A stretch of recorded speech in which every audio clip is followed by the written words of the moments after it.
Good afternoon, members of the audience and special guests. Before we begin the proceedings, on behalf of all of those present, I would like to acknowledge that this webinar is hosted on the lands of the Gadigal people of the Eora Nation. I would also like to pay respects to the elders past, present and emerging, acknowledging them as the traditional custodians of knowledge for this land. So this session will now be recorded. We will record audio, screen share and our presenters. We will not be recording any video or audio input from the audience. So welcome to all UTS students, staff and all friends of ACRI and UTS. So my name is Corey. I'm a project and research officer at the Australia-China Relations Institute, ACRI, at the University of Technology, Sydney, UTS. So UTS ACRI is an independent non-partisan research institute established in 2014 by the University of Technology, Sydney. Chinese study centres exist in other Australian universities, but UTS ACRI is Australia's first and only research institute devoted to studying the relationship between these countries. UTS ACRI seeks to inform Australia's engagement with China through research, analysis, and dialogue grounded in scholarly rigour. If you want to learn more about UTS ACRI and the Australia-China relationship, details are available on our website at australia-china-relations.org. Today, we will launch the webinar Australia PRC Energy Trade and Technology Cooperation and the Energy Transition, which UTS ACRI is proud to co-host with the International Society for Energy Transition Studies. Our co-host, the International Society for Energy Transition Studies, is a non-profit professional organisation based in Australia, and which has members in over 40 nations and in many international organisations. Its aims are to facilitate an equitable and inclusive transition of energy and relevant sectors toward a sustainable low-carbon future with consideration to economic development, social equity, and environmental stewardship through international partnerships. So the event is being chaired by Professor Xunpeng, UTS ACRI's research principal. The speakers today are Dr. Xiujian Peng, a senior research fellow at the Centre of Policy Studies at Victoria University, Dr. Jorrit Gosens, a fellow at the Crawford School of Public Policy at the Australian National University, and Anthony Coles, a national board member with the Australia-China Business Council and chair of their Net Zero Working Group. We are very lucky to have such an eminent panel. So an introduction to the speakers can be found on our events page at the UTS ACRI website. So before we begin, if anyone has questions, can you please remember to press the Q&A button on the bottom bar. So without further ado, I'll pass you to the event's chair, Professor Xunpeng Shi. Thank you, Xunpeng. Okay, thank you, Corey. Good morning for friends and colleagues from Australia, and good morning for those from China and other parts of the world. Welcome to this ACRI ISETS joint seminar. As Corey kindly introduced, I'm the research principal and professor for energy economics and sustainability at the UTS, and the president for the ISETS, International Society for Energy Transition study. Today, we are very happy to have three diversified experts talking about Australia-China relationship in terms of energy, commodity trade, and technology cooperation. As probably people here are already familiar, the trade and situation between Australia and China. From Australia's perspective, China is our largest trading partner, and also the trade structure for the two countries are quite complementary. For Australia, we export majority of our commodities, and more than 60 or 70% of our trade export to China are resource and energy products. On other direction, we import manufactured goods from China. So it's a very complementary and win-win situation in terms of trade. But our bilateral relations not limited to commodity. We also have a lot of technological collaborations. In terms of one of the most salient example in the energy sector is a photovoltaic generation, or called PV. We all know that it was invented by University of New South Wales here, but it was industrialized by Chinese for the engineering and manufacturers. That contributed very positive feedback, because the industrialization of PV created more demand for research and reinforced our research capability. And the collaboration between Australia and China in this technology cooperation not just benefited ourselves or two party will benefit the world, because the relatively cheaper and reliable PV from Chinese manufacturer contribute to global emission reduction very much. And actually, the contribution too fast that in the Europeans, many countries have to limit the speed of PV installations, because the cost reduce too faster than the policy adjustment can be happen. I think that is a good example to show when Australia and China work together, what can be done for both countries and for the world at a larger. But we also know that in the past few years, the bilateral relationship encountered some challenges, which probably will affect, not probably, actually have been affect the mutual beneficial collaborations in terms of trade and technological collaboration. And there's one bigger picture than what is bilateral relationship, that is climate change. Both countries represented by the governments have committed to achieve carbon neutrality by the middle of the century. For Australia, this is 2050, or for China, it's 2060. While China is a little bit later, but the commitment for carbon neutrality is quite unexpected by the global community, because there is no such experience for large developing country to move toward carbon neutrality in such short time framework. And with that, actually, we will see a lot of impact on the trade and technology collaborations. So today, as my colleague mentioned, we have 3 speakers talking about the issues. And our first speaker is Dr. Xiujian from the Victoria University. She is an expert on the CG, computer general equivalent model, has been contributed to the development of China Gen, one of the leading or most popular CG model used for estimated climate change impact. Dr. Peng, I leave the floor with you.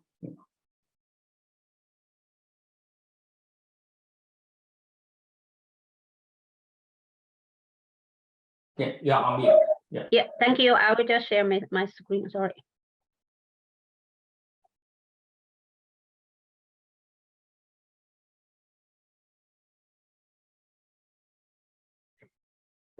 Thank you very much, Professor Xunpeng. Yeah, thank you for inviting me to share a recent research result at this platform. And yeah, good afternoon from Australia. And I like to mention this research is a preliminary result. We just collaborated with US UTS, yeah, with Professor Xunpeng for this research. Okay, yeah. So what I like to talk is about the carbon neutrality in China. What does it mean for Australia? Okay, China, as everyone knows, Chinese government announced this ambitious goal to peaking carbon emissions before 2030 and reaching net zero carbon emissions before 2060. So we like to know what's the implication for Australia if China would like to achieve these ambitious goals.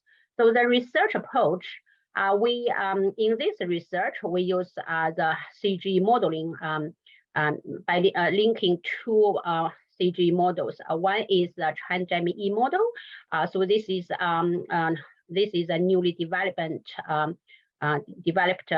CG model for China economy. It's a dynamic model and have a very complicated multi-layer factor energy nesting structure, and also have the energy and the carbon emission account and the carbon pricing system. And for the worm model, we have the bottom, this worm model is a bottom-up model of Australia 6 states and 2 territories. So it's a multi-regional model, and also have very complicated energy and the carbon emission accounts, and also have the equations for the inter-fuel substitution in transport and stationary energy, and of course also include the carbon pricing mechanism, and also a presentation of Australia's national electricity market. And this model can also have top-down facilities to disaggregate the regional effects to the 88 SA4 regions. Okay, so what we do is we just link the result from the China Gen model, put into the VERM model, and to try to analyze the effect of China's carbon neutrality to on Australia economy. Okay, first we'd like to know what China's energy structure will change if China try to achieve the carbon neutrality. We can see from the China GME model modeling simulation result, it shows that China's fossil fuel will decline very dramatically, and the the clean energy will increase very fast. From 2020 to 2060, we can see there are the coal consumption will dramatically decline, and the non-fossil fuel consumption will increase nearly to 74% in its primary energy consumption. Okay, so because this dramatic energy structure change, and China's primary fossil fuel production will reduce significantly. You can see compared with the baseline scenario, China's baseline scenario means business as usual scenario. Then China's coal will decline by the coal production will decline nearly 60%, and crude oil and gas will reduce nearly more than 30% by 2060. So, and because the domestic production reduced dramatically, and also because it's significant energy structure change, so they have very important implications for the China's imported fossil fuels and or minerals. And first, we like to see the fossil fuel import. We can see from here, compared with China's baseline scenario, China's coal import from overseas will decline by more than 60%, and the gas import also will reduce by more than 60%. So, and crude oil import will reduce more than 50%. So, so this is because Australia export a large amount of coal and gas to LNG to China. So this have very important implication for Australia. So how about the iron ores? Because iron ores are also China import a large amount of iron ore from Australia. We can see the iron ore, the demand for iron ore from China will not decline as much as we expected. This is because with China's carbon emission action, China's economy still grows strongly, and investment also grows strong. With and the construction, contributed to a lot to the investment, and as the upstream industry, steel smelting and oil smelting have to increase, have to keep growth as well. So we can see from this picture, you can see the steel smelting and oil smelting, and their production not decline, and they have a relatively positive growth. And of course, but because the high price, the carbon price imposed by Chinese government, if the government want to achieve the carbon neutrality, this carbon price will increase the production cost of the iron ores in China. That's why China began to import from the overseas market. That's why we can see from the right-hand side of this picture, this slide, the import from the iron ore from overseas will actually increase compared with the baseline scenario. So what's the implication of China's carbon neutrality for Australia if we just have a look at the picture of China's carbon neutrality and the declining demand, for the declining import demand for the fossil fuel, and a slight increase for the iron ores and minerals? So okay, from the Australia point of view, Australia export near more than 80% iron ores to China, and nearly more than 35% non-ferrous ores to China, and also coals export to China is more than 20% from the 2017 to 2020. Yeah, of course, 2021, because the China's restriction on Australian coal export. Australian coal export. So that's why we have a little bit small number here. But overall, is around 20%, more than 20% Australian coal to China, and also LNG export to China is accounted for more than 30% of Australia's total LNG export. So we can say this is these four products is a main products for Australia, main Australia export to China, and also is have very important have a very important the importance for fossil fuel and mineral export in Australia is very important for Australia. We can see from this table, and then. So what we do is we just put this based on the 2019 shares of Australian export to China.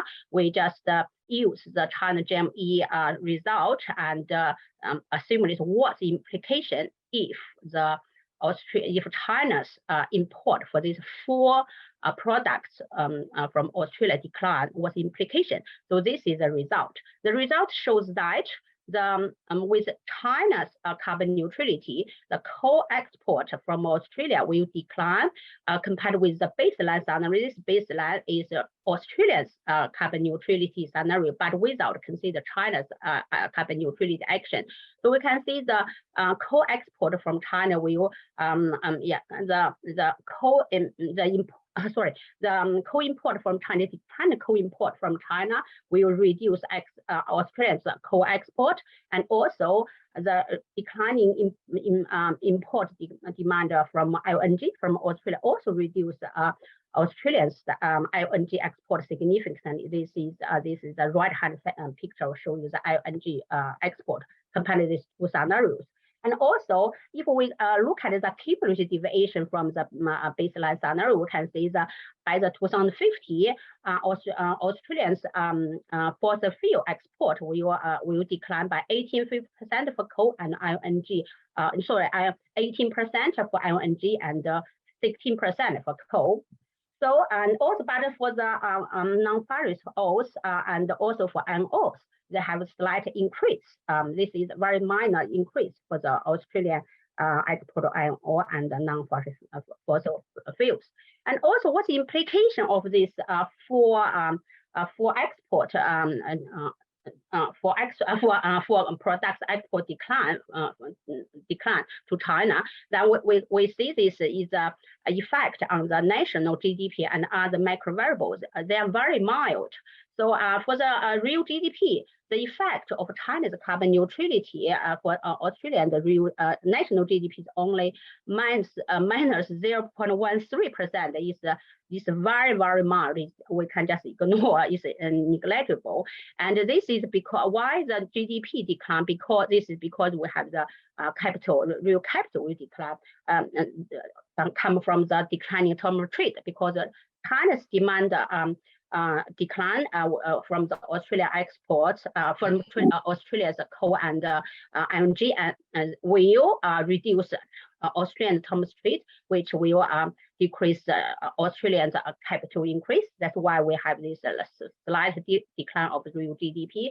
And for the components of GDP from the expenditure side, we also can see the decline of investment, also household and also real household consumption and government consumption, because it's a slightly larger decline from the investment, household consumption, and so we have a little bit improve in the for the trade of balance. That's why we can see the export increase for the Australia overall, but import will decline slightly. This is because we have the real devaluation, Australian dollar devaluate, and we will export, we will stimulate Australia's export and reduce its import.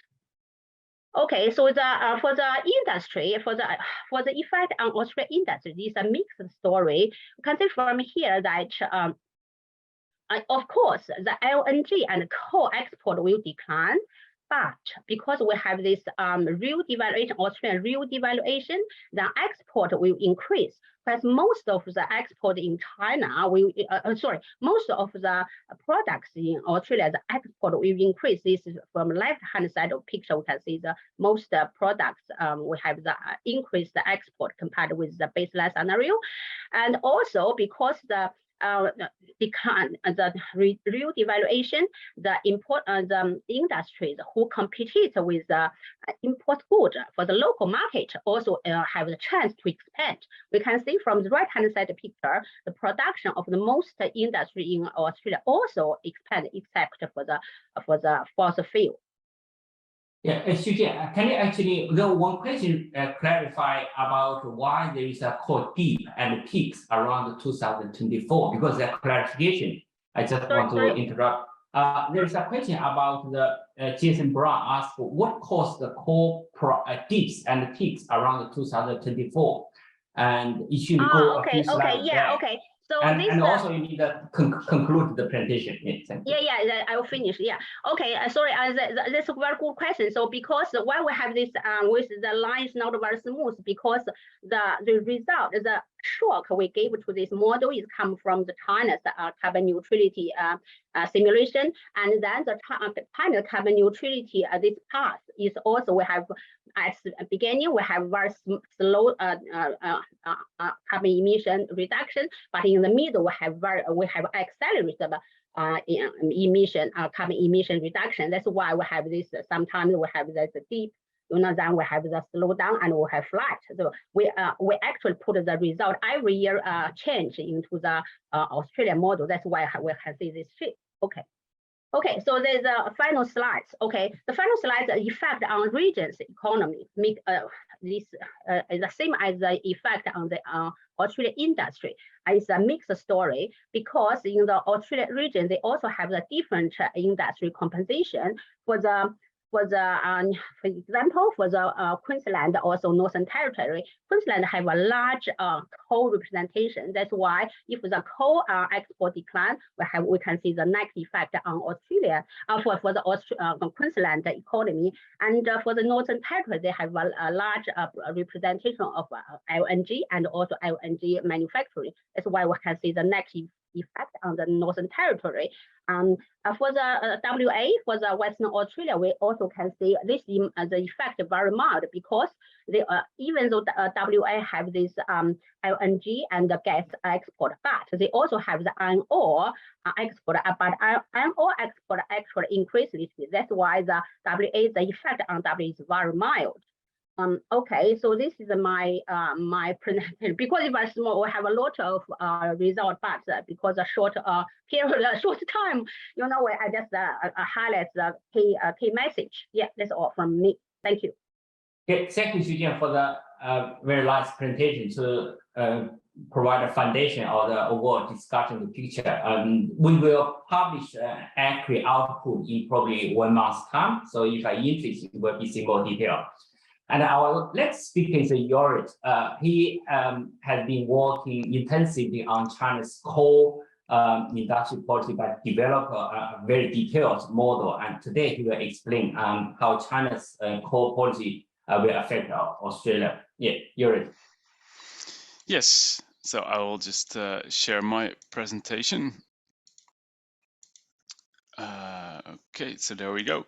So just like Xiujian, we have a model at the ANU, and but we are more specific. We look really at the export of coal only, or the import of coal really by China. And today I will talk about the effects of China's plans for decarbonization, so peaking coal, CO2 emissions by 2030, and also for its energy security, so using more domestic energy rather than imported, how that will reduce overseas coal imports, focusing on effects on Australian exports of coal to China.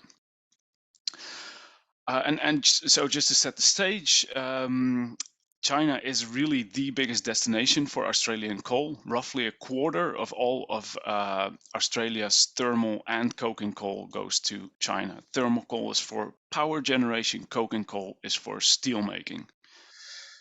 And that will be affected by two reasons. One is that China aims to consume less coal because of their decarbonization targets. And secondly, they are planning to consume more of its own coal. China has been building infrastructure, mostly rail lines, to get coal from its own domestic coal mines to its own steel and coal-fired power plants. Those projects take a long time to build, but they are near finished or have been finished in recent years, a number of them, and those have an effect on how much demand for imported coal China will still have. We've assessed that import demand with an installation level coal model. It's a transport model that optimizes for the cost of mining and transport. So it asks the model what is the least cost way to supply all the coal and steel fired coal-fired and steel power plants in China with coal from whatever source. And this model that has been done before, but our model is unique in that it has a really very high geographical granularity because we look at every individual power and steel plant, every individual railway, all ports, and the entire road network. And just to give you an idea, this is a visualization of close to 2,000 power plants and steel plants in China. That's how we map them.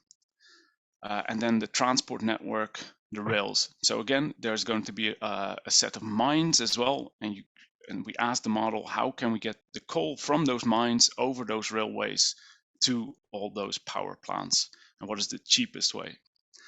And all this detail is good for a reason as well. If we compare model results with actual real world situation for the last 5 years, or 2015 to 2019, then we can see that the import demand that the model predicts is really very accurate, both in total volumes, but also in terms of the origin. So in blue here, Australia, the model really sort of predicts roughly the right level of coal imports from Australia by the Chinese. And so then we ask the model to say, so what is going to happen over the next 5 years? And we do that with two different levels of demand. One is what's called the stated policy, so that includes carbon peaking by 2030. And then we see that thermal coal demand would roughly fall by 20%.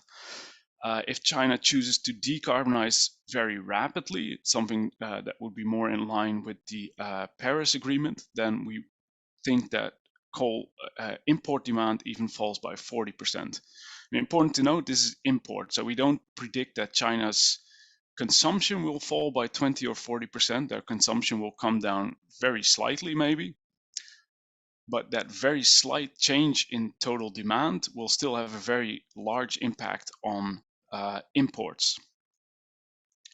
Then we also have a couple of different scenarios. One is, what if Australia chooses to build the mines that are now currently announced in the Resource and Energy Quarterly? And we see that changes something. It's because those mines will be able to produce more coal and not terribly expensive, but it doesn't really get us back to current or recent levels of imports.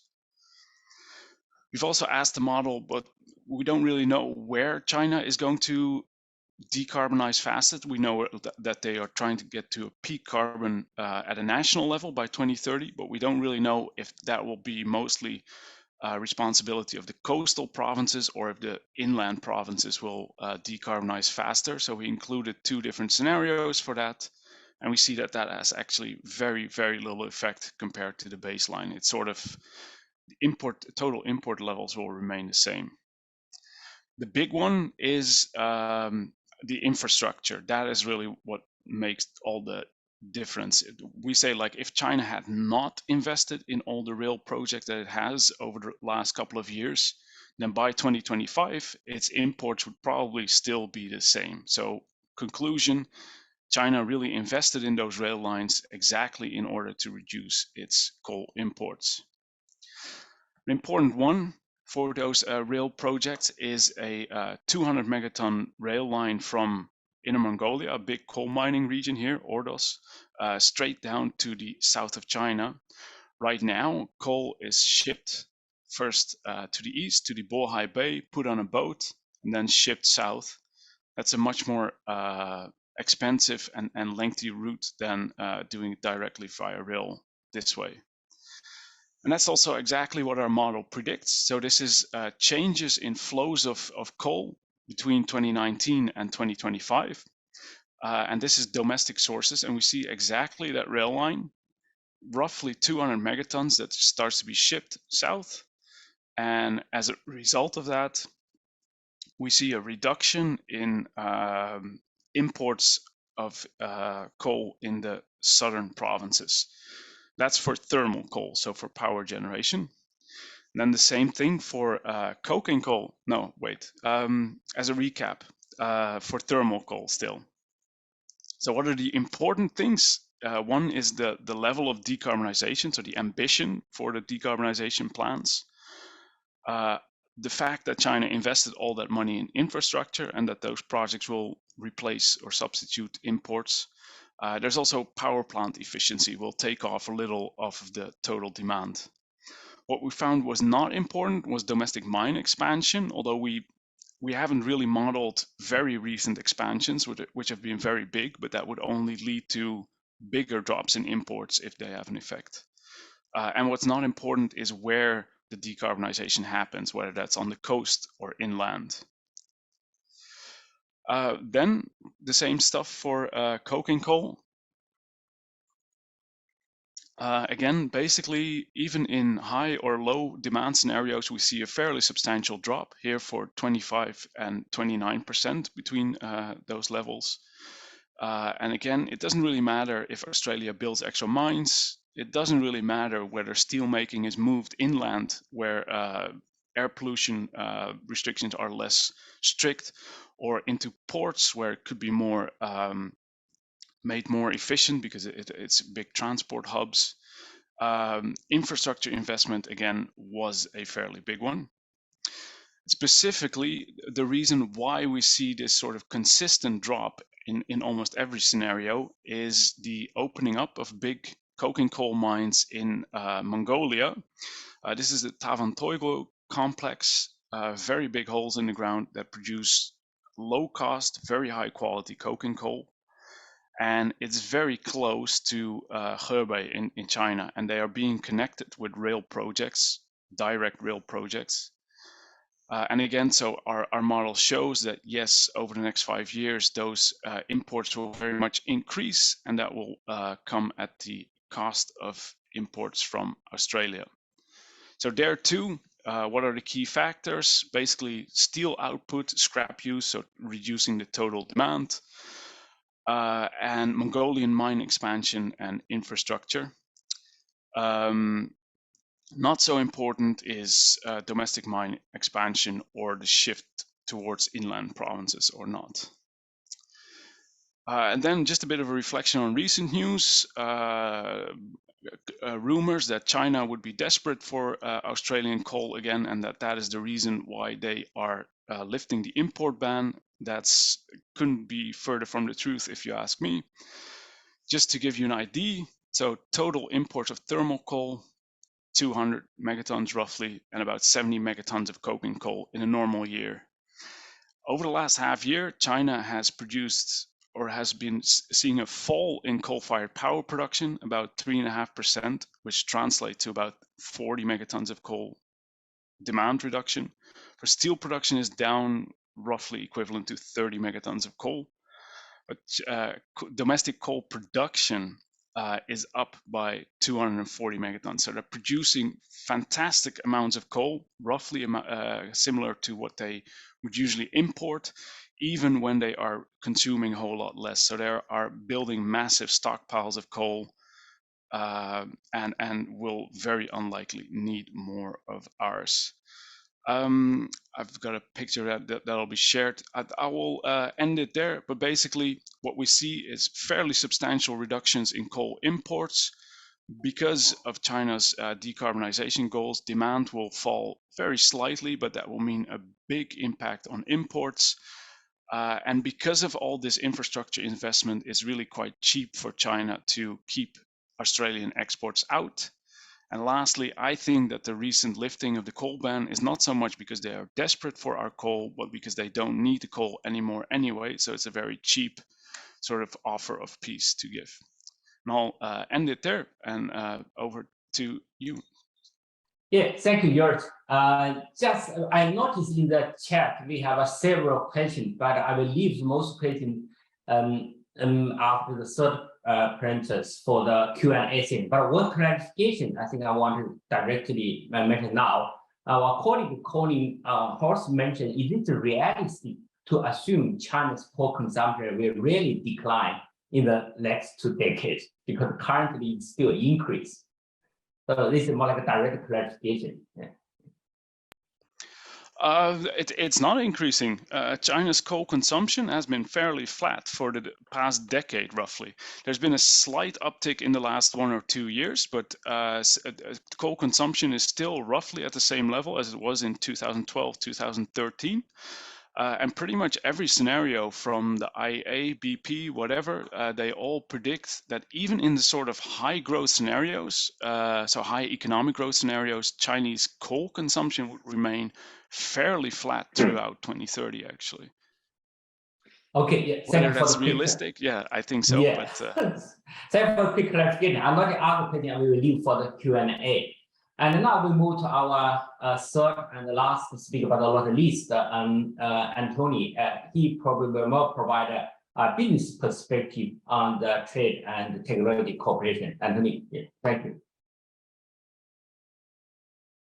Great, thanks, Rock, and thanks again for organising today. And we'll just keep trying to move through this as quickly as we possible to answer some of those questions.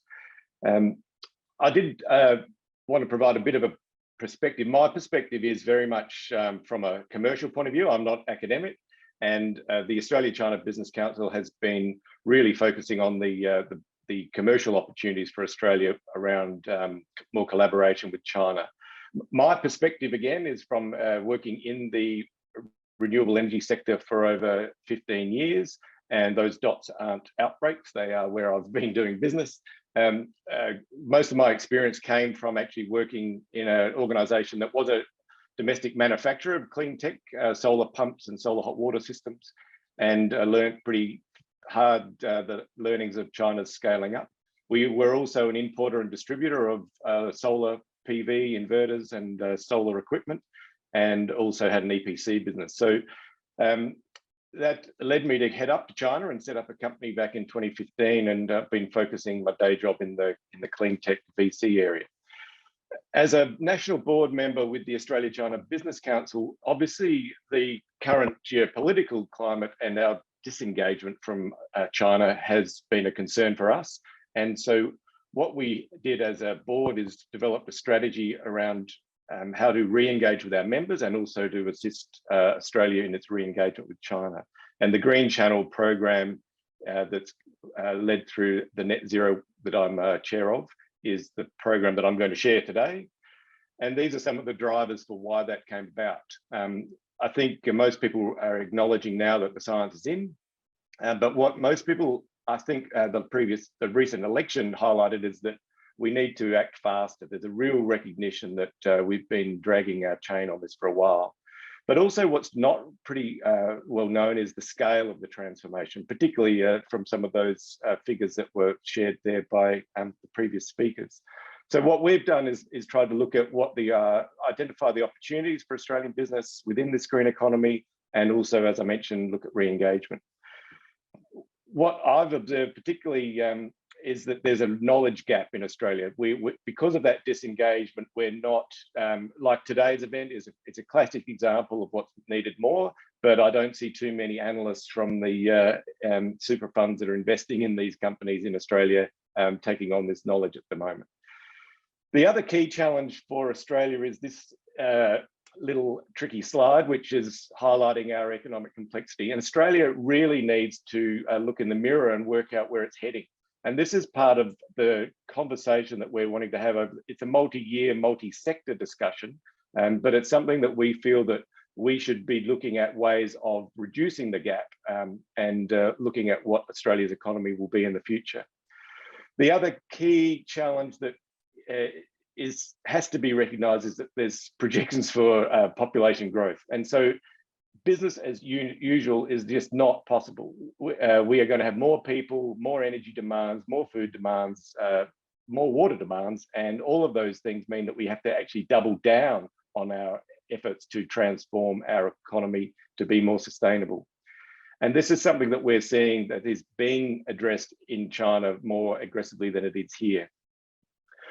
When I put my marketing hat on again and we look at the strategic approach to our economy, you can see very clearly that our relationship with our two-way trade is in our region. And if you look at where that market is coming from, it's pretty easy to see. And again, as previous speakers mentioned, that the majority of that relationship is with China, and it takes the next 5 countries to make up that partnership.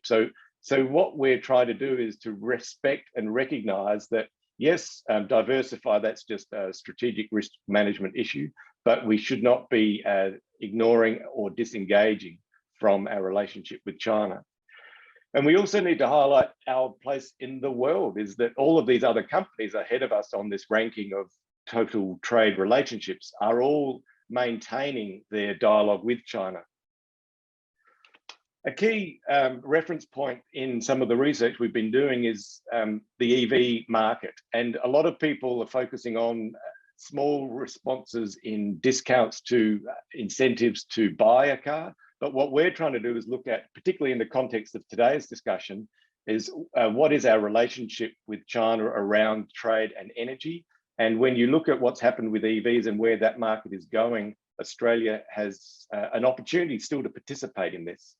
Because it's not just about buying a car. It's not just about replacing internal combustion engines. It's the economy that is around that transition that's going on. And I made a point here to the Story Review, which was produced back in 2018, because there's 6.8 million EVs sold last year, half of them in China, and 20,000 in Australia last year, which still only represents 2%. And an announcement last week just from China's battery company that didn't exist 10 years ago, that is now the largest, one of the largest companies in the world, and they're building a battery factory in Hungary. So, so we also ask why? What else could we be doing? Australia's participation in the battery market, and we are strong in our sourcing and mining of lithium. But we're asking the question within this conversation now is, what else could we be doing? And why aren't we having these conversations? And so to address that, we're really looking at relationships and opportunities like this, where we can improve the knowledge and understanding within the Australian market. But also we're reaching out to our members and our relationships on the China side and bringing in this new knowledge through activities over the next few months and years to bring that knowledge and awareness and discuss that at an industry level. We've also had some fantastic support from within the government, and the National Foundation has got behind us to help us to share this message around the country. And again, been involved with some programs with ANU with that. So back in December last year, we had an event which really highlighted to us the speed and pace, as Jorrit mentioned there, that China is embracing this. And the conversation is that these companies that have investments in Australia are actively decarbonising. We've looked at what we could be doing in the agri sector, and we've also looked at the general policy settings there. And we're really appreciative of ACRI and organising these events and future dialogue. Our hero output at the moment is a white paper that is being worked on with Kingwood Mallesons of the last few months, which has been talking to those businesses that have very deep investments on both sides, have got activities on the go at the moment in decarbonisation. And we really wanted to provide a current lens of what is happening so that people can then start to have those discussions. We need to have those discussions at an industry sector. And so this is one of those within the energy and I guess future fuels sector. And some of the sort of key insights from this, which is going to be launched in Canberra next month, so I can't give away too much, but excluding the coal and gas bubble and dialogue at the moment. And really that's come about because of a lack of participation and planning from the last 10 years. And so we recognize now that the energy and industrial transformation is ongoing, and it's really a lack of engagement, not a lack of desire. The feedback we've got from our conversations is that they are more than happy to sit down and work with us on solutions moving forward. And certainly in that context, the iron ore and the sector that is our greatest revenue earner, they're already on it. They're already in very deep dialogue and relationships around the path to decarbonisation for their scope 1 and 2, but also obviously any scope 3s related to downstream. But again, as I highlighted before, this really hasn't been socialised enough, the scale and pace of variable renewable energy that's required. And there is just going to be huge opportunities for us to still participate in the future. The storage economy is a huge area which Australia is stretching its legs into and has already demonstrated great innovation in its management of the penetration of renewables into the grid. Australia just made announcements around offshore wind, but Europe's been ahead of us, and China has been collaborating with Europe for the last few years as well. And there's huge opportunities for us to collaborate and connect there. And hydrogen, the Green Olympics was a classic example of how China used an event such as that to bring in transformations in its generation and use of hydrogen, also introduction of carbon markets and reforestation. So we wanted to talk about future fuels, obviously areas such as uranium, huge developments in China around Gen 4 nuclear reactors and graphite encased fuel, PEM fuel cells. And the opportunities in Australia for value adding around that, a great investment from Tianqi Lithium in a value-added processing plant. And there's one Australian manufacturer of solar panels in Australia. We could have 10. We could be looking at the polysilicon supply chain and what we're doing there. But that involves finance, and that connects us to FIRB. And so we have to have those conversations.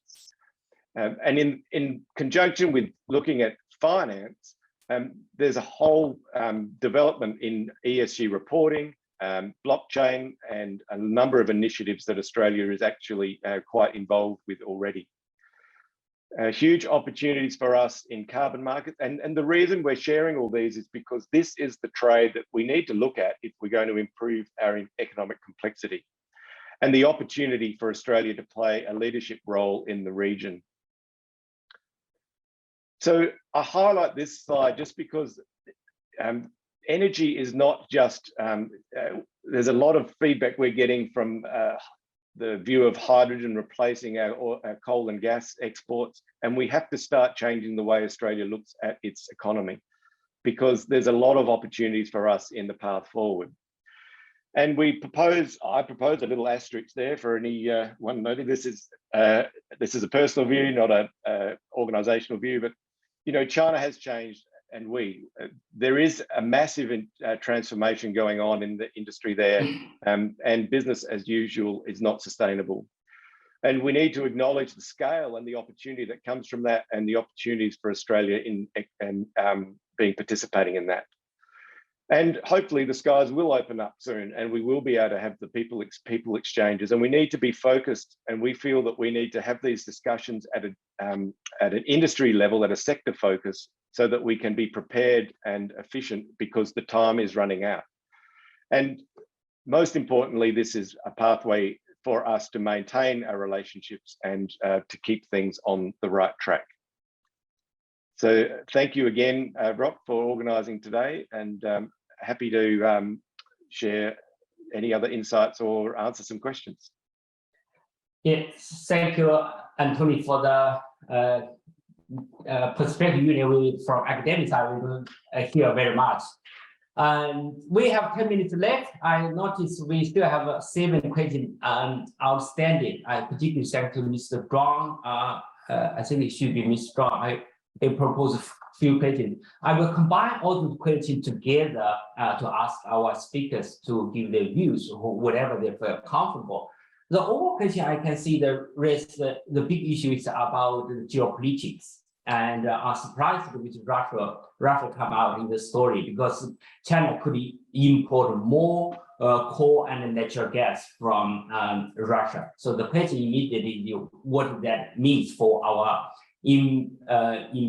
export of coal and natural gas. And further extension that given this change of geopolitics, how that will affect Australia-China relationship. That's regarding one of the commodity. Another commodity will highlight is iron ore. So apparently we all know this story. One clarification is that whether it's realistic that iron ore price or iron ore demand or our export or iron ore will still be going up in the future. And relevant to that, one question is asked whether since there is ABC's comments that we should stop iron ore export to China. So that's also related to iron ore. And the third question related about the commodity is critical minerals. The question is that how that kind of perspective and what that will be affect our trade. I noticed in Anthony's last slide,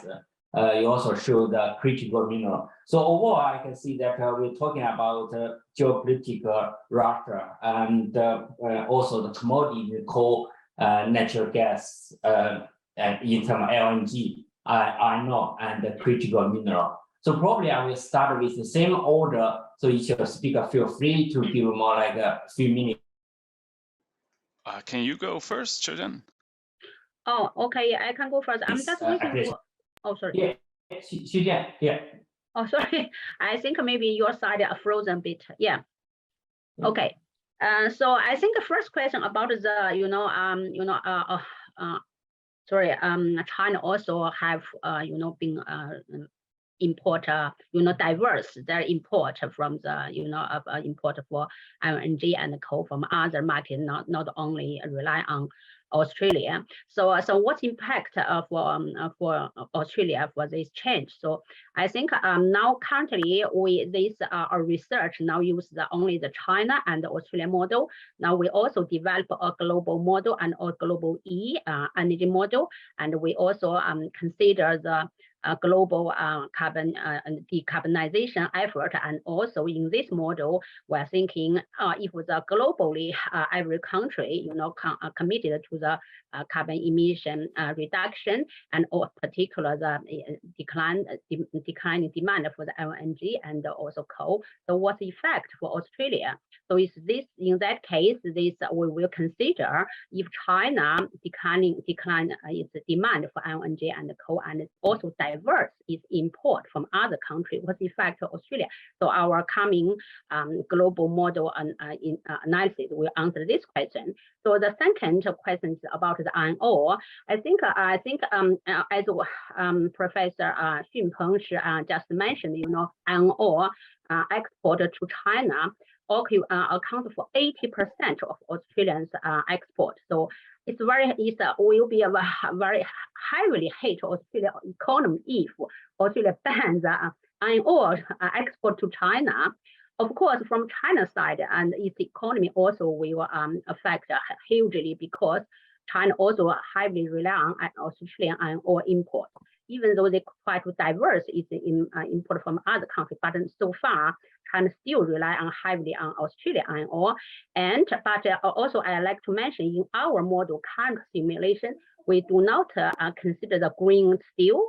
So we just assume, because China's economy, even under the carbon neutrality action, still growing strongly, and also investment also strongly. So That's why for the iron ore demand is going strong. That's why we didn't see much decline for the import of the iron ore. But if we consider the green steel making, and also if what we consider in the future, the construction of buildings, if use more, cleaner and materials, then the demand for Australian iron ore, of course, will decline. This is what I want to say. Yes, thanks a lot. Thank you. I will move to Jorrit. So feel free to comment on any of those answer any of those questions. Yeah, so I'll first say something about the imports of Russian coal. It's definitely true that the rest of the world has not really bought the Russian coal anymore. Of course, China is not one of those countries that has put a ban on the Russian energy. And we have seen shipments of coal from Russia to China increase by quite a bit over the past couple of years. However, you should understand that basically Russia is a very wide country, right? East to west is an enormous distance. And it is really a sort of split into an eastern and a western mining region with very little infrastructure in between. So it's not that easy to get coal that was meant for Europe all the way over to China. But from other sources or destined for other sources, yes, China is importing more Russian coal, and that is at the expense of Australian and other importers. On the iron ore, even if I didn't really touch it in my presentation, we're currently sort of building out the model that I presented for iron ore. And yes, it's true that it's very difficult to see how China would be increasing its iron ore imports over the next years. It's basically, even though everyone has been predicting that China will not produce, or that China's steel production and consumption will not grow any further for about 5 or 10 years already, I think we genuinely are at that point now where we can say again, China's steel production will not increase any further anymore, and consumption of scrap. So currently about 20% of steel is made with recycled scrap. That's predicted to rise to about 30% by 2030. So lower total demand, more from scrap, that will reduce the demand for iron ore, definitely, including from Australia. And that's before all the sort of diversification is factored in. So yes, I would say that will come down over the next couple of years. That's all I had to say. Yeah, thank you, Anthony. Yeah, look, I agree.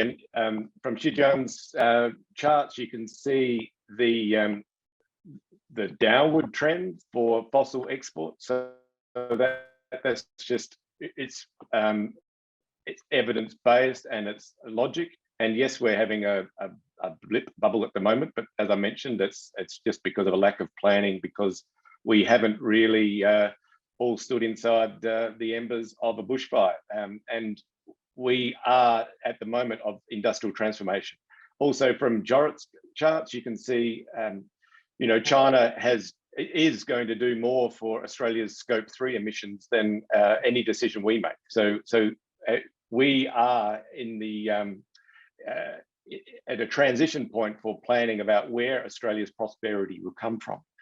And China's prosperity has come from, and their growth, for 40,000 kilometres of high-speed rail has been built by our iron ore. And there's been 300 million people move into middle income in the last 20, 30 years. And there's another 300 million to move into middle income in the next 20 years. So we need to understand that this is a key driver and we need to manage the relationship. But also our fossil fuel-based economy can't continue. So Australia really at all levels needs to be looking at what its future is and what its role in the region is going to be. Yeah, thank you, Anthony. We're up to time. I just noted Ms. Strong probably follow-up question about Russia's LNG. I'll probably quickly answer myself. Yes, probably the second pipeline might be happening, but it wouldn't affect Australia LNG very much for a few reasons. First, the LNG is usually trading on the long-term contract for 20 years. and plus. And the second, that China's LNG or natural gas demand are expected to grow quite faster, even during the carbon neutrality. The estimation probably in the next 20 years, probably increase another 80%. So that wouldn't crowd out much Australia's LNG import, but anyway, it should be safe. And I think we are right on times. And I didn't get so many questions and interest. Going ahead in the future, we probably will organize more events. But today we are very pleased to have the other three speakers to give the view and the ideas. We will actually, I think each of the speakers are planning some more publications and output. Definitely, whenever opportunity will be shared with others. So as a last word, I will thank all the speakers, the participants, and for your times and the interest in this challenge but important relationship. Now I hand back to my colleague Corey for the closing. Okay, thank you to our eminent speakers and Professor Xunpeng Shi for today's webinar. So members of the audience will be sending an email to everyone here asking for your thoughts on how the webinar went. If you could please fill out that feedback form, we'd really appreciate it.